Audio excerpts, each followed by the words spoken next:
OMG! Fans kinilig dahil nga nagyakapan na ang Cap4. Bakit nga ba umiiwas si Caprice? Ibinunyag na ang dahilan at kitang-kita sa sinabi ni Caprice ay talagang ating pakinggan. Clifford pinangalanan na kung sino nga ba ang issue na una sa pagkain. Carmel, may reason naman bakit niya gagawa yon. Yan ang itapik natin sa video ito. Kaya before that guys, please naman huwag niyong kalimutan mag-like, comment, subscribe, and pa-hit the notification bell for more PBB Celebrity Collab 2.0 updates. Maraming salamat.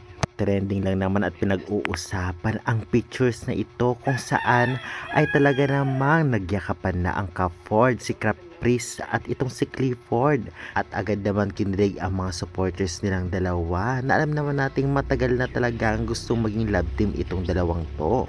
Tuloy na kaya ito, kaya naman minsan ay hindi natin masyadong nakikita magkasama ang dalawa dahil parang umiiwas si Caprice kay Tano. Bakit? Kagaya na lamang ng sinabi ni Sofia dito nga kay Caprice habang nag-uusap sila at naibunyag na nasa tao naman kasi kung paano nila mahahandle yon.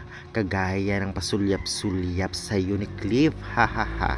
Ito ang sabi nga nitong si Sofia. Sabi naman nitong si Caprice, "Hoy, marinig ka nung nililigawan noon." Kaya para minsan na parang umuiwas siya kasi ayaw niya ng issue. Lalo alam niyang may nilalagawan si Clifford sa labas ng bahay ni Kuya.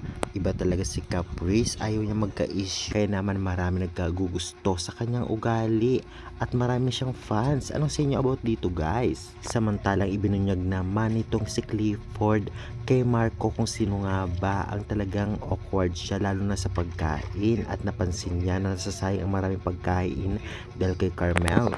Well, hindi natin alam ang totoong dahilan, malay natin si Anton ang naglagay sa kanya ng pagkain, lalong-lalo pa si Anton ang minsan nagluluto.